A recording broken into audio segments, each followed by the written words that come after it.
அது எப்போன்னு சொன்னால் 1979 காலகட்டத்தில் ரொம்பவே மிகப்பெரிய மழைப்பொழிவு ஏற்பட்டிருக்கு அந்த இடத்துல.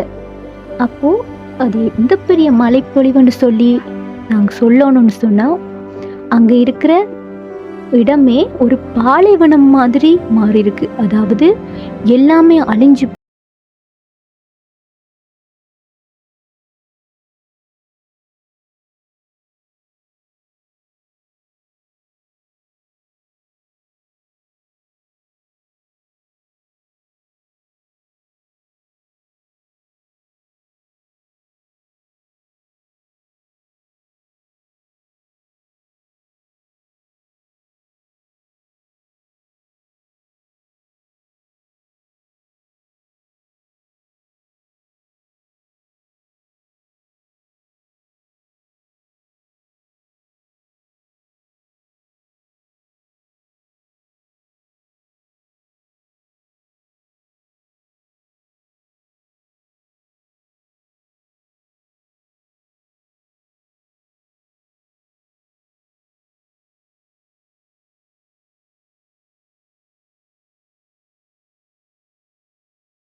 முடியாத இடத்துல காடு வளர்க்க போறேன்னு சொல்ற.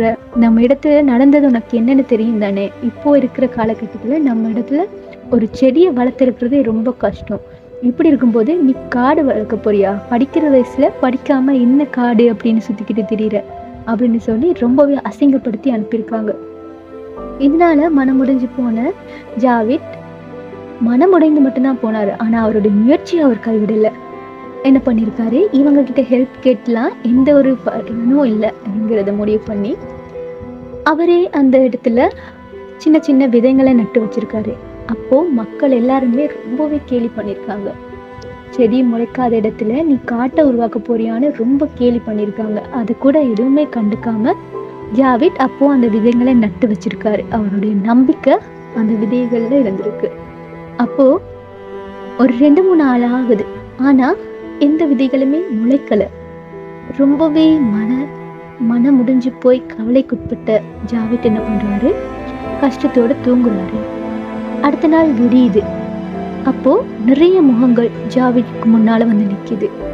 ஜாவித் ஆச்சரியமா என்ன நடக்குது இங்கன்னு கூட புரிஞ்சு கொள்றதுக்கு முன்னுக்கு, நீ சாதிச்சிட்ட ஜாவித் அப்படின்னு சொல்லி மக்கள் சொல்லியிருக்காங்க. அது என்னன்னு கூட புரிந்து கொள்ள முடியற ஜாவித்தால. அப்படி இருக்கும்போது மக்கள் அந்த அவனுடைய கட்டிலோடைய அவனை தூக்கிட்டு அவன் விதைகளை நட்ட இடத்துல கொண்டு போய் வைக்கிறாங்க. ஜாவித் கண்களை திறந்து பார்க்குறான். அவன் நட்ட விதைகள் ஒவ்வொன்றும் சின்ன சின்ன துளிர்கள் விட்டு குட்டி குட்டி செடிகளாக முளைத்து போய் நிற்கிது.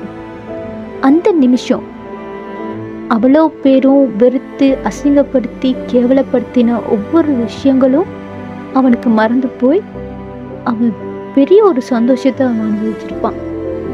என்ன சொன்னால், நம்ம ஒரு விஷயத்த பண்ணும்போது நிறைய பேர் நம்மளை தடையாக இருப்பாங்க, திட்டுவாங்க, யாருமே உதவி பண்ண மாட்டாங்க. அப்படி இருக்கும்போது அந்த ஒரு விஷயத்தை நம்ம தனியாக பண்ணி அதில் நாம் வெற்றி அடையும் போது அந்த ஒரு விஷயம் நமக்கு எப்படி ஒரு சந்தோஷத்தை கொடுக்கும்னு நீங்கள் எல்லாரும் மனசால நினச்சி பார்த்தீங்கன்னாலே உங்களுக்கு புரியும். அது மாதிரி தான் இப்படியே 2-3 நாட்கள் ஆகுது, நாட்கள் மாதங்கள் ஆகுது, மாதங்கள் வருடங்கள் ஆகுது. ஒரு சின்ன தோப்பு மாதிரியான காட்டே நம்ம ஜாவித் உருவாக்கிடுறாரு. அப்போது இந்த விஷயம் நியூஸ் சேனல்கள்லேயும் லோக்கல் கவர்மெண்ட்டுக்கிட்டேயும் தெரிய வருது. அப்போது எல்லாரும் வந்து ஜாவித் இந்த இடத்த உருவாக்கினது யார் அப்படின்னு சொல்லி கேட்டிருக்காங்க. அப்போ அந்த இடத்துடைய மக்கள் ஜாவித் கிட்ட கொண்டு வந்திருக்காங்க அவங்கள.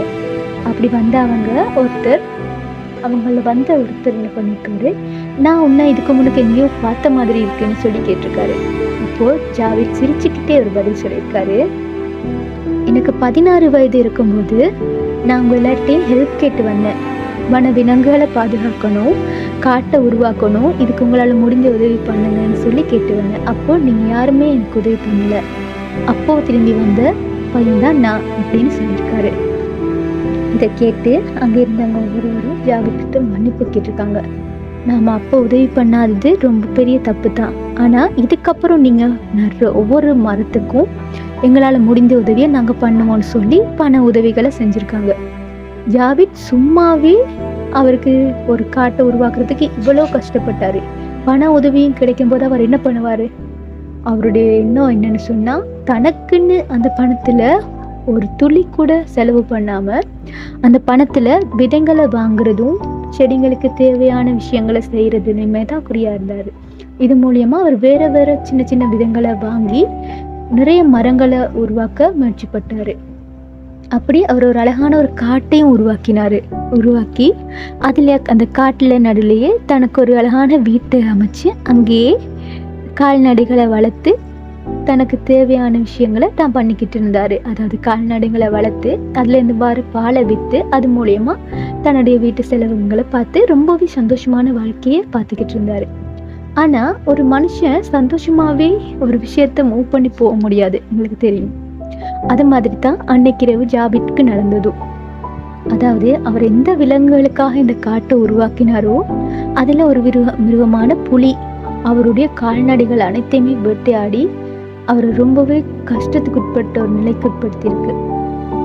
அப்போது அடுத்த நாள் விடியும் போது மக்கள் எல்லாருமே ஜாவிட்ட, நீ உருவாக்கின காட்டு மிருகங்களே உன்னை அழிக்குது பாரு அப்படின்னு சொல்லி ரொம்பவே கஷ்டப்படுற மாதிரி. ஒரு மனுஷன் ஒரு விஷயத்தில் கஷ்டப்படும் போது அவங்களுக்கு ஆறுதலாக இல்லாமல் ஒரு சில பேர் வந்து கேலி பண்ணுவாங்க.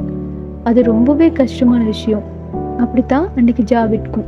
ஆனால் இது எதுவுமே கண்டுக்காத ஜாவித் திரும்பவும் காடுகளை வளர்க்குறதுலேயும் மரங்களை நடுறதுலேயும் தான் முயற்சியில் இருந்திருக்காரு. அப்படி இருக்கும்போது ஜாவித்க்கு மட்டுமே தொல்லைங்க கொடுத்துக்கிட்டு இருந்தது காட்டு வனவிலங்குகள் என்ன பண்ணியிருக்குன்னு சொன்னால், அதாவது யானை காடை விட்டு வெளியில் போய் மக்களுடைய வயல்களை அழித்து நிறைய அநியாயம் நாஸ்தியும் பண்ணியிருக்கு. அப்போது மக்கள் எல்லாருமே ஜாவித் மேலே கோபப்பட்டு காட்டுக்கு முன்னுக்கு வந்து நின்று, ஜாவித் நீ உருவாக்கின விலங்குகள் உன்னுடைய காடுனால இப்போது கிராமத்தையும் தாக்க தொடங்கியிருக்கு, இந்த காட்டெல்லாம் நாங்கள் அழிக்க போகிறோம் அப்படின்னு சொல்லி காட்டை வெட்டுறதுக்கு வந்திருக்காங்க. அப்போ ஜாவித் சொன்ன ஒரு சிம்பிளாக சொல்லியிருக்காரு, நாம் வனத்தை அழிக்கிறது மூலமாக தான் காட்டு விலங்குகள் உணவு இல்லாமல் அதுங்களுடைய தேவைகளுக்காக கிராமத்துக்குள்ளே வருது. ஆனால் நீங்கள் இதை வெட்டி இந்த காட்டை அழித்து இன்னும் பெரிய தப்பு பண்ண போகிறீங்க, இதனால இதை விட பெரிய அழிவு ஏற்படும்னு சொல்லியிருக்காரு. அப்படியும் நீங்கள் கேட்கல